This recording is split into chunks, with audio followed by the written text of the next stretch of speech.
Olá pessoal, tudo bem? Espero que todos estejam bem. Estamos iniciando mais uma aula do nosso curso Assistente Jurídico da Jumper, nesse momento de isolamento social.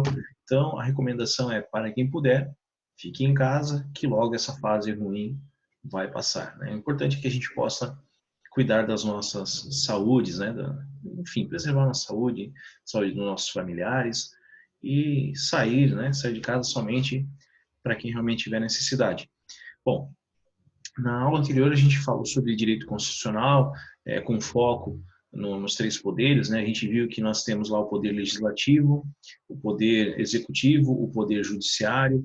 A gente falou também sobre como é que se dá a tramitação do projeto de lei até, né, ela começar a surtir efeitos, ou no caso de arquivamento, a gente falou de sessão legislativa, né, um período em que os nossos deputados, senadores, vereadores trabalham, prefeitos também, enfim, a gente pôde tratar dessa questão mais direta formada ao Estado, aos poderes do Estado.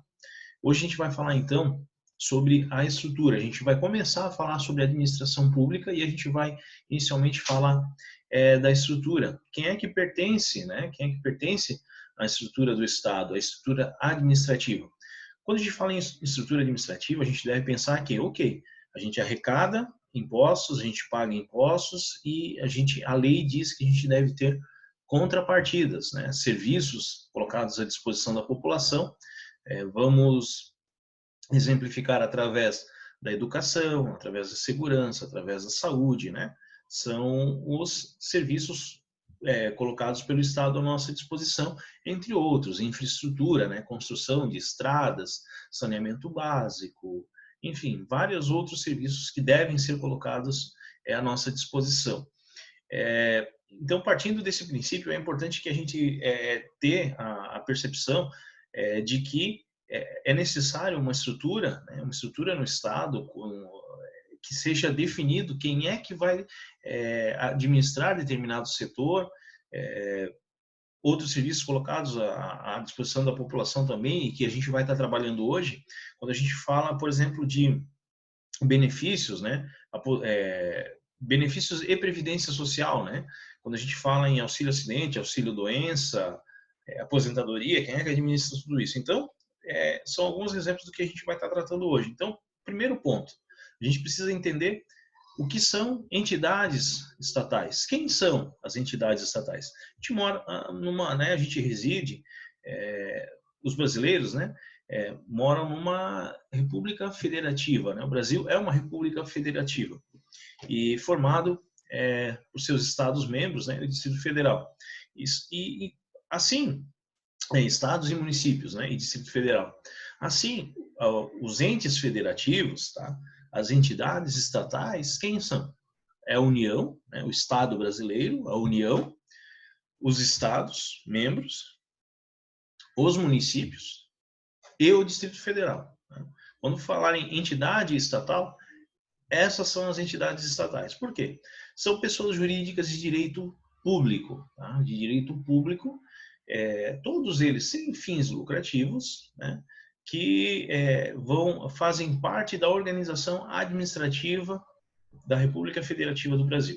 Tá? Então, entidades estatais são os estados, os municípios, e o Distrito Federal, e a União, né? Que a União é que rege tudo aquilo que for relacionado à federação, né? Leis federais, né? E importante também a gente mencionar que o gestor público, seja ele na esfera federal, esfera estadual, esfera municipal ou Distrito Federal, ele sempre vai agir em função da lei. Tá? Enquanto a população civil pode fazer tudo aquilo que não é proibido, né? Tudo aquilo que não é proibido é permitido para o cidadão comum.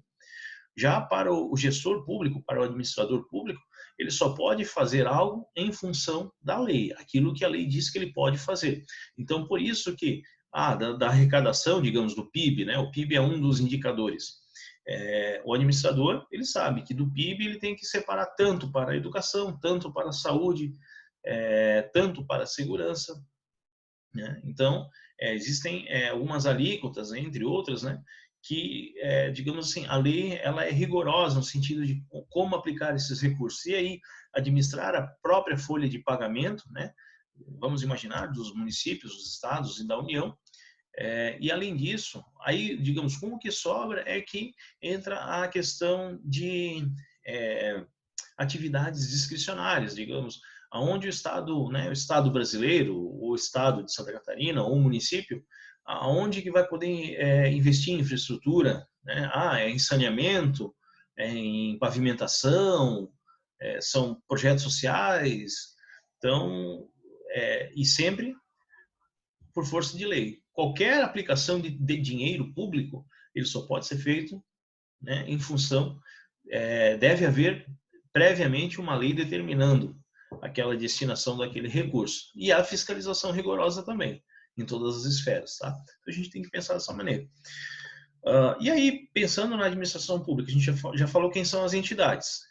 Né? União, entidades federais. Né? Entidades estatais. Não federais, entidades estatais. Estados, né? União, Estados-membros, Distrito Federal e municípios. Beleza. Para auxiliar nessa administração, existem as entidades autárquicas, que são o quê? São pessoas jurídicas de direito público, tá? Cuja natureza é meramente administrativa. Ou seja, elas pertencem ao direito público, elas não têm capital privado ou patrimônio privado, tá? E elas têm função meramente administrativa, elas não têm fins lucrativos, e a aquisição de bens por essas autarquias, ela se dá pela transferência de bens da sua matriz. Vamos falar aqui em autarquia federal, tá? Um exemplo de autarquia federal que é muito tranquilo para a gente trazer aqui, porque se a gente ainda não precisou dessa entidade, mas a gente certamente tem algum familiar que já precisou utilizar. Tá? INSS. Olha só, quando a gente, lá no Pacto Federativo, ele determina que você, quando trabalha no mercado formal, né, você tem que contribuir com o INSS. Não interessa se você é patrão ou empregado, você tem que contribuir. Né? Após essa contribuição, né, essa contribuição ela te dá direito a algumas contrapartidas. Entre elas, auxílio doença, no caso você não goste da saúde necessária para o trabalho, fique incapacitado para o trabalho, é o termo técnico adequado. Quando você fica incapacitado para o trabalho, você tem o direito ao auxílio doença. Se você sofre algum acidente de trabalho, ou mesmo que não seja um acidente de trabalho, mas quando você sofre um acidente que te incapacite, te impossibilite de exercer as suas funções habituais, né, por questões de saúde, devidamente documentado, então você tem o direito ao auxílio acidente. Você contribui boa parte da vida e lá na frente aí você tem a questão da previdência social, né, que é a aposentadoria. Então você contribui pensando que lá na frente, no momento que você cumprir os requisitos, né, idade, tempo de contribuição, você terá uma contrapartida do governo em dinheiro, no momento em que você já não tiver mais à disposição do mercado de trabalho, não tiver mais atuando no mercado de trabalho, tá? Então, o INSS, olha só, ele não arrecada. Quem arrecada é o governo federal, mas ele recebe os recursos arrecadados pelo governo federal, ele administra esses recursos, né? Direcionando, então, para pagamentos, pagamentos de benefícios, né? Entre outros. E os bens, né? Patrimônio, seja móvel, prédio do INSS, frota, né? Frota, mobiliário, quem tem o dever de fornecer, nesse caso, é o governo federal. Mas a gente tem autarquias, tanto na esfera federal, quanto na esfera estadual, quanto na esfera municipal. Tá? E no Distrito Federal também há autarquias. Outros exemplos aí de autarquias, né? A gente tem o IBAMA, a gente tem o INCRA, né? Entre outros. Falando um pouco também sobre entidades fundacionais, as fundações. Tá? As fundações, elas também são pessoas jurídicas de direito privado, tá? Porém, elas podem ter finalidade privada e são também criadas por leis que definem exatamente qual é a área de atuação dessas fundações. Tá? Então, pessoas jurídicas de direito privado ou público, né, que vão exercer funções atípicas, tá? Atípicas ao Estado. Tá? Por exemplo, relacionadas a promover ações, sempre sem fins lucrativos, promover ações de fomento à educação, ao lazer, à cultura. Né? Então, aí você tem fundações públicas, como, por exemplo, a FUNASA, Fundação Nacional da Saúde, você tem a FUNAI, Fundação Nacional do Índio, né, que é o órgão responsável, é a fundação responsável pela defesa do interesse dos índios, né? E aí você tem as fundações particulares, institutos, né? Se você pensar mas isso é só na esfera federal. Não, também esfera estadual, federal e municipal. Se a gente pensar no município de Jaraguá do Sul, você tem a FUJAMA, né? Fundação Jaraguaense de Proteção ao Meio Ambiente, por exemplo. Tá? FUJAMA. Você tem também institutos. Né? Pensei agora, a Fundação Roberto Marinho. Né? É uma fundação de direito privado, né? Mas que atua sem fins lucrativos na promoção do interesse público. Né? A Fundação Roberto Marinho ela tem vários projetos aí ligados à educação, à aprendizagem, né, do jovem aprendiz. Então, tem várias finalidades, né, no sentido de promover a inclusão social. Né? Então, essas são as fundações, que podem ser de direito público ou de direito privado. Você vai ter também as empresas estatais. As empresas estatais são pessoas jurídicas de direito privado, cuja criação é autorizada por lei específica, sempre, tá? Quando você fala em entidades públicas ou privadas, sempre a lei que vai determinar a forma da sua criação. Tem seu patrimônio composto por bens públicos ou ainda por bens públicos e também bens privados. Né? Elas prestam serviços públicos ou atividades econômicas de natureza privada. Tá? E aí elas podem ser divididas em empresas públicas, sociedades de economia mista, entidades paraestatais. E aí, falando um pouco das empresas públicas são pessoas jurídicas, embora sejam empresas públicas, né, mas são pessoas jurídicas de direito privado, que possuem capital e administração totalmente pública, tá? Podem prestar serviços públicos ou serviços econômicos de interesse coletivo. Tá? Vamos pensar em serviços públicos, né, uma empresa pública que presta serviços públicos. Empresa Brasileira de Correios e Telégrafos. Ela é uma empresa pública, ela não possui fins lucrativos. Se você for pensar, mas para envio de correspondências, né, ou encomendas, você paga a taxa. Sim, você paga a taxa, digamos, de transporte, uma taxa mínima para este fim, digamos assim, mas a ideia não é que a empresa de Correios e Telégrafos vai ter lucro com isso. Né? Ele vai gerenciar. Quem vai ter, de repente, alguma margem de lucro é o Estado, mas não a empresa em si. Tá? Porque quem administra a empresa de Correios e Telégrafos é a Empresa Brasileira de Correios e Telégrafos, é a União.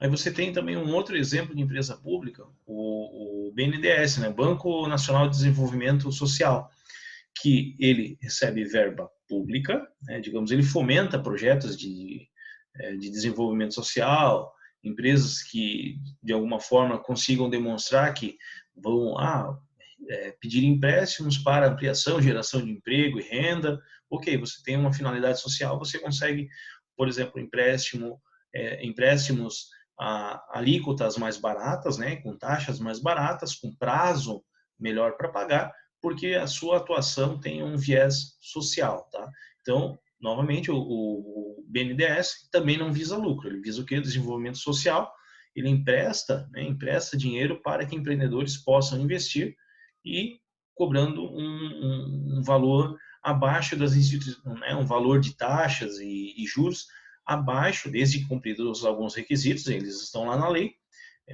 taxas abaixo daquilo que é praticado no mercado. Se você pensar em outro exemplo de empresa pública, a própria Caixa Econômica Federal. Por quê? A Caixa Econômica Federal, ela é interessante, na história do Brasil, todos os órgãos estatais, todas as entidades estatais, sejam autarquias e tal, são criadas por força de lei. No caso da Caixa Econômica Federal, não houve uma lei criando ela. Ela foi criada, foi idealizada por Dom Pedro, agora me fale se foi Dom Pedro I ou Dom Pedro II, mas no Brasil não há uma lei instituindo a Caixa Econômica Federal. Por exemplo, o Banco do Brasil. Tá? O Banco do Brasil é uma pessoa jurídica de direito privado, é uma sociedade de economia mista, tá? Que aceita capital público e aceita também capital privado, porém é o poder público que administra, né? Que tem o maior número de acionistas. Já a Caixa Econômica é o governo, é o Estado que administra integralmente. Então, não é uma sociedade de economia mista, é uma empresa pública. Porém, é uma pessoa jurídica de direito privado, mas é uma empresa pública. Enquanto o Banco do Brasil é uma sociedade de economia mista.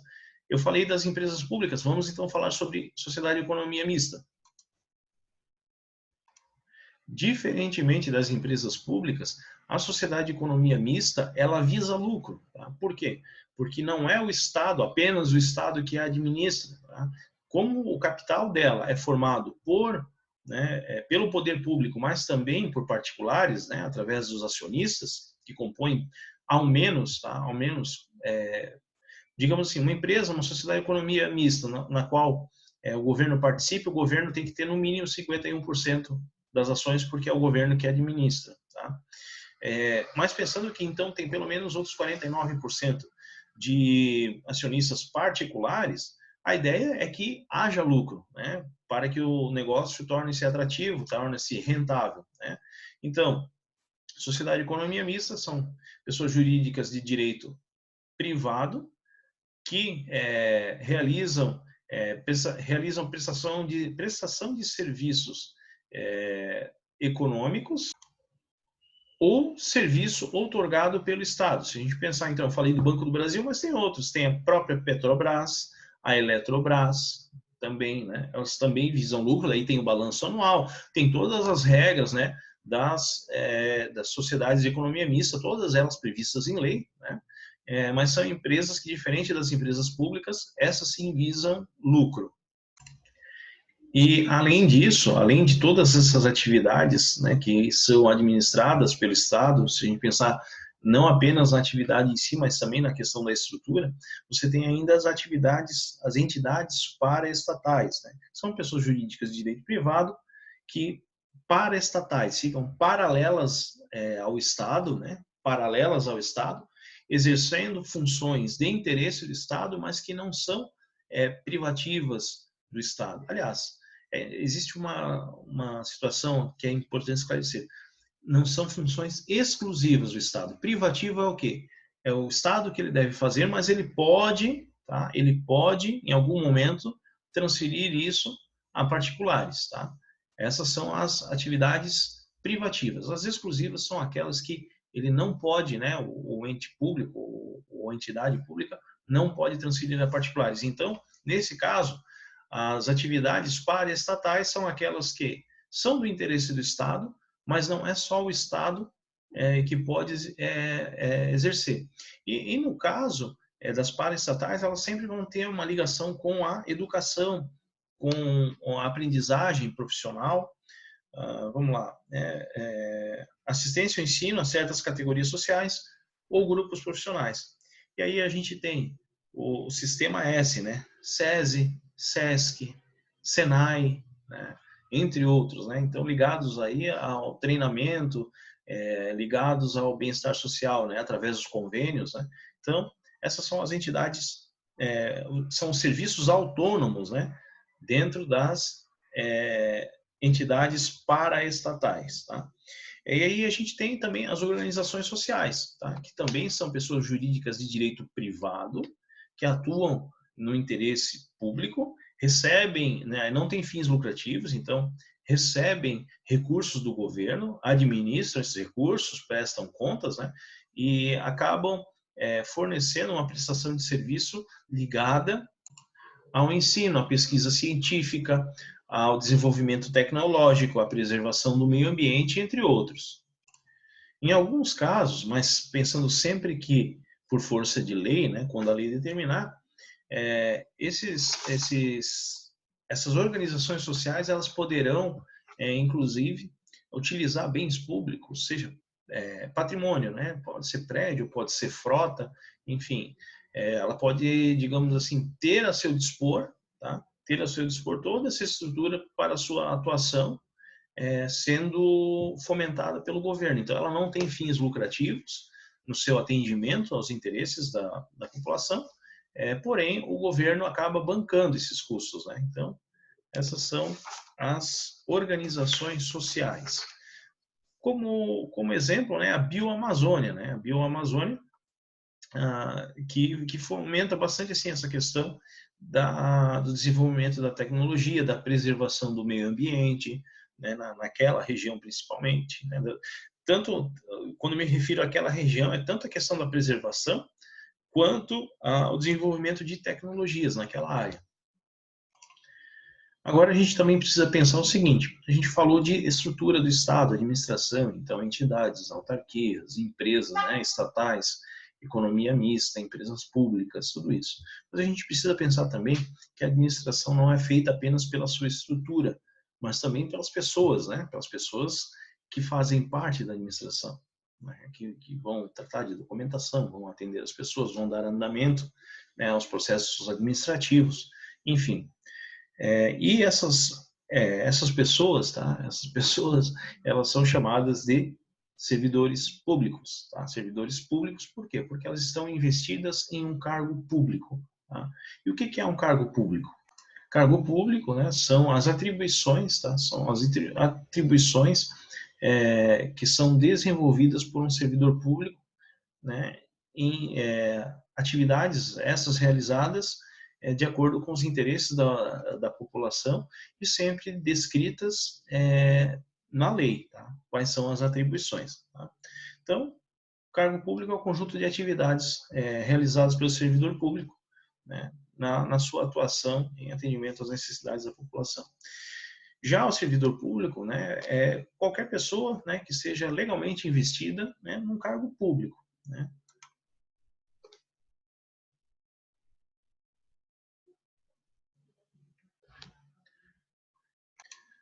Habitualmente se diz que o servidor público, né, ele está vinculado à administração pública, ao poder público, né, pela profissão, e aí condiz com a prestação de serviços e também remuneração. Mas é importante a gente esmiuçar o seguinte: em algumas situações não haverá remuneração. É o caso do estágio voluntário, por exemplo, onde há investidura em cargo de servidor público, então, embora não haja remuneração, mas enquanto estiver ali atuando como servidor público, o estagiário é considerado servidor público. Inclusive, se houver alguma situação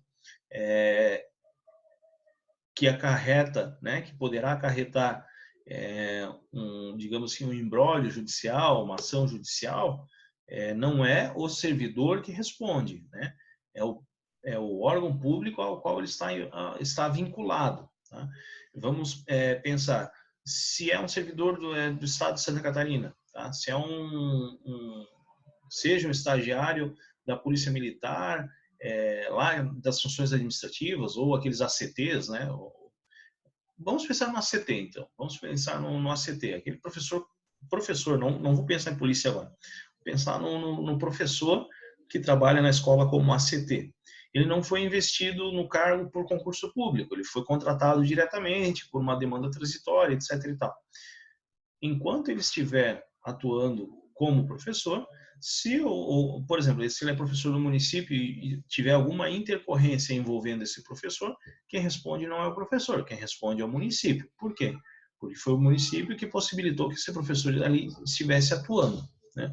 Da mesma forma, quando um agente da polícia, vamos pensar na Polícia Militar de Santa Catarina, quando ele acaba por infringindo alguma regra, né, cometendo algum ato infracional, e venha a causar algum tipo de lesão ao patrimônio de particulares, né, quem responde por essa lesão ao patrimônio é o Estado de Santa Catarina, porque a Polícia Militar é vinculada ao Estado de Santa Catarina. Tá? Então, a importância, né, de servidor público, né, ele é investido, né, investido no cargo, claro.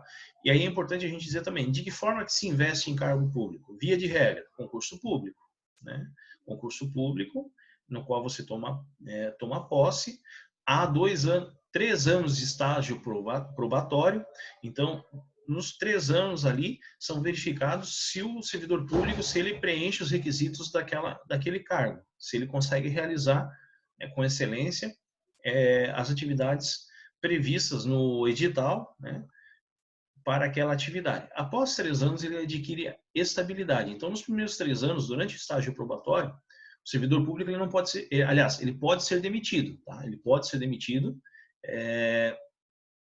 mediante avaliação, digamos, avaliação, fundamentação para que haja demissão.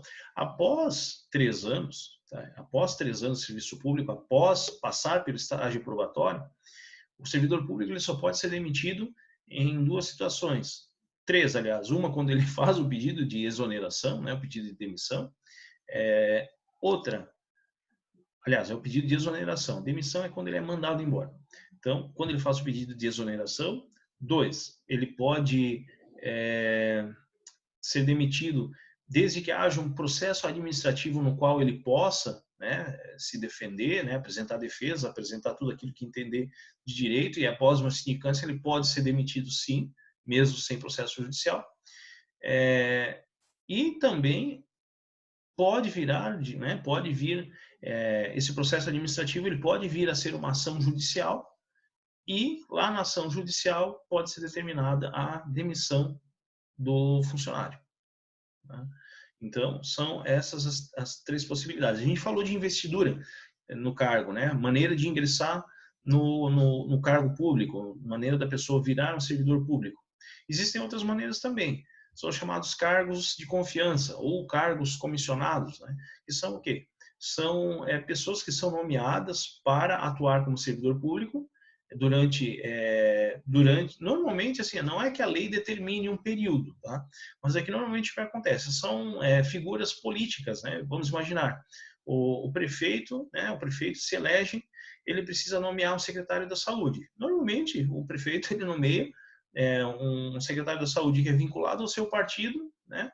Que trabalhe na área da saúde, né? E que seja uma pessoa da sua confiança para ser o secretário da saúde. Então, você vai ter abaixo desse secretário da saúde os concursados, né, digamos, os enfermeiros do município, os médicos do município, você vai ter os enfermeiros, os técnicos de enfermagem do município, enfim, toda a estrutura, tá? Além do pessoal de atendimento, pessoal de transporte, toda essa estrutura estará abaixo do secretário de saúde. Tá? Então você vê que tem muita gente ali concursada, mas que estará sob as ordens do secretário de saúde. Só que o que acontece normalmente? Quando há uma eleição, aí troca o governante, normalmente ele troca toda a sua equipe, né, de cargos de confiança. Então, naquela pessoa também, aquele cargo, ele passa a ser assumido por outra pessoa também. Tá? Então, maneiras de se investir no cargo público, um é o concurso, mas aí digamos assim, você tem a vantagem da estabilidade depois do estágio probatório, de 3 anos, e depois alcança estabilidade. Se não for dessa maneira, pode ser como cargo de confiança. Né? Cargo de confiança. Há também a possibilidade, para algumas situações, quando a lei assim determina, os ACTs, né? Que são, no caso, sim, são contratos temporários, né? Temporários e assim, para as situações específicas, né? Auxiliares de sala de aula, por exemplo, são ACTs, merendeiros na escola, parte, né? Ou pelo menos auxiliares de cozinha, né? A gente fala aqui merendeiras, mas, enfim, assim como você tem o corpo fixo, né, o corpo... como é que fala?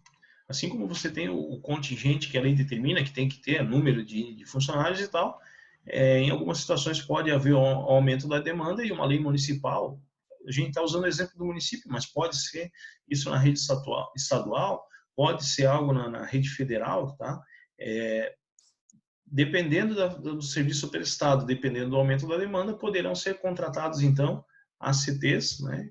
Contratados temporariamente, né? Para poder realizar a prestação de serviços à população. É importante frisar também o seguinte, que o servidor público, ele não está sujeito às regras previstas lá na CLT, da Consolidação das Leis Trabalhistas. Por quê? A CLT, ela protege aquelas relações de trabalho por contrato de trabalho, onde não há, normalmente não há a questão da estabilidade, só em alguns casos específicos e tal, não tem ligação com a administração pública, etc. Quando envolve a administração pública, há, então, o regime único dos servidores públicos. Aí pode ser o regime único dos servidores públicos municipais, estaduais ou federais, né? E aí eles são chamados estatutários, tá? Porque aí tem municípios estados também que vão chamar o Estatuto do Servidor Público, né? Enfim, existe uma lei própria, né, que vai reger essa relação de trabalho entre o servidor público e o Estado. E aí, quando há alguma, digamos assim, alguma lesão a essa relação de trabalho, ela não será resolvida na vara do trabalho, em que pese seja uma relação de trabalho, mas ela é uma relação de trabalho vinculada ao direito público. E aí não se resolve na vara do trabalho, na justiça especializada, e sim se resolve na justiça estadual, na vara da fazenda pública. Tá? Então, houve alguma situação, uma demissão que a parte entendeu que era ilegal, ou situação envolvendo acidente de trabalho, ou, né, quando envolve servidor público, vai sempre ser encaminhado para a justiça estadual. Tá? E a gente vai falar também, a gente falou de cargo público, né? Então já vimos ali que, via de regra, são quem? Os concursados ou cargos de confiança, né? E existem alguns requisitos, né? Para que haja investidura, então, no cargo público, né? Precisa ser brasileiro, tá? Precisa ser brasileiro, exceto, aí, porque aí tu vai dizer assim, bom, e os mais médicos? Ali era um programa diferente de, digamos, de cooperação, e aí tem o viés humanitário, mas teve uma lei que teve que determinar isso. Fora isso, né, o servidor público, ele precisa ser brasileiro. Para cargo efetivo, então, ele precisa ser naturalizado. Ele não precisa ser brasileiro nato, mas ele precisa ser naturalizado. Ele precisa estar exercendo seus direitos políticos, então ele precisa estar com o título de eleitor em dia, né? Ele pode ser votado, se acaso, né, resolver ingressar na carreira política, pode, mas ele pode também se resumir a ser eleitor, mas ele precisa estar com exercendo seus direitos políticos. Também precisa estar quite com as suas obrigações eleitorais e militares, então não basta ter um título de eleitor, tem que estar tudo em dia, né? Não pode haver débitos eleitorais, débitos no sentido de, na eleição, a partir dos 18 anos no Brasil, entre 18 e 70 anos, você ou vota ou justifica a razão pela qual não votou. Se não paga multa, e essa multa vai lá para o fundo partidário, né? Vai dinheiro lá para o bolso dos políticos. Então, você precisa estar com as obrigações eleitorais em dia e também precisa estar com as obrigações militares. De que maneira? Então precisa se alistar a qualquer tempo? Não. Vamos imaginar o brasileiro naturalizado. Ele vai fazer a sua inscrição, seu título de eleitor, e vai também se apresentar a uma junta militar, requerendo, então, a sua regularização militar, né? Então, possivelmente, ele será dispensado, né? Se naturalizado, né? Vai prestar juramento à bandeira e tal, e possivelmente será dispensado. ter concluído a escolaridade mínima exigida para o cargo. Quando a gente pensa em concurso público, a gente deve pensar que todo edital traz essa escolaridade mínima, né, que ela pode ser primária, né, pode ser 8ª série, tem ensino básico, aí tem ensino médio, né, ensino médio, aí ensino superior, e aí dependendo do concurso vai ser ensino superior com provas e títulos, ou seja, com especialização, com artigos escritos, enfim, tem uma série, tem alguns editais que trazem, né, situações bem específicas aí. Ter 18 anos completos, no mínimo, para investidura em cargo público, né? Lembrando que esses requisitos que eu estou passando aqui para fins de concurso público. Tá? Mas, independente de ser concurso público ou não, é necessário ter no mínimo 18 anos para exercer cargo público. Quando eu me refiro aqui para concurso, é que é o seguinte: ter concluído a escolaridade mínima exigida para o cargo. Mas se for um cargo de confiança, não necessariamente. Tá? Não necessariamente. Em algumas situações haverá sabatina, haverá questionamentos. A gente tem acompanhado o delegado da Polícia Federal agora para virar superintendente. Há alguns questionamentos, enfim, né, provas e títulos, tem uma série de implicações aí, né, e nesse caso ali, para um concursado, um funcionário de carreira, nessa questão do delegado da Polícia Federal, ele já é um funcionário concursado, já é um funcionário de carreira, mas para que venha a exercer uma função de confiança, uma função de direção, são exigidos títulos também, né? E possuir aptidão física e mental. Então, assim, tem concurso público que vai trazer apenas a escolaridade, mas tem concurso público que vai, vamos imaginar, a polícia, tá? Para ser polícia civil, polícia federal, você vai precisar passar por prova física, né? Prova de resistência física, mas também prova de aptidão mental, né? Se você tem condições de portar uma arma, de possuir uma arma, por exemplo, né? Quando você pensa que você pode estar colocando em risco, né, outros elementos da sociedade, outras pessoas, outros cidadãos, então há necessidade de se avaliar se essa pessoa, se ela reúne os requisitos, se ela tem condições. Beleza, pessoal? Então, olha só. Entidades estatais, né, quem são as entidades? União, estados, municípios e Distrito Federal, né, que a gente passou aqui. Aí a gente viu também quem são as autarquias, entidades autárquicas, né, ligadas à administração, tá? Sempre sem fins lucrativos, administração. As entidades fundacionais, então, são as fundações, e aí podem ser público ou privado, enquanto as autarquias são eminentemente públicas, são apenas públicas. Aí você tem as empresas estatais, que elas podem ser público e privadas, e aí fazendo serviço público ou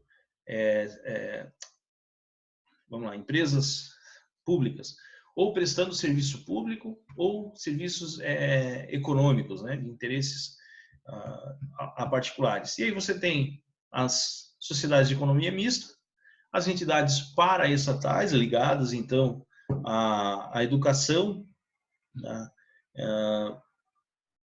e assistência, né, ao ensino de categorias profissionais. Então, quando a gente fala lá em paraestatais, serviços sociais autônomos, você vai sempre lembrar do SESI, Fiesc, Senai. Se for para falar de exemplos, a gente vai voltar lá em autarquias. A primeira que me vem à mente, INSS, Instituto Nacional da Seguridade Social, né? Autarquias. IBAMA, INCRA, né? Também. Entidades fundacionais. Aí você tem a FUNASA, Fundação Nacional, né, da Saúde, a FUNAI, Fundação Nacional do Índio, mas tem as fundações e institutos particulares também, né? Fundação Cazuza, Instituto Ayrton Senna, Fundação Roberto Marinho, né? Empresas estatais, sendo elas divididas entre públicas e privadas. A Caixa Econômica é uma empresa pública, né? Correios e Telégrafos, empresa pública. BNDES, Banco Nacional do Desenvolvimento Social, público, né? Aí você tem a Sociedade de Economia Mista, Banco do Brasil, Petrobras, Eletrobras, né? A economia mista permite a participação do privado, mas o controle é feito pelo poder público, né? Organizações sociais são aquelas sem fins lucrativos, voltados então para desenvolvimento tecnológico, preservação do meio ambiente, né, pesquisa científica,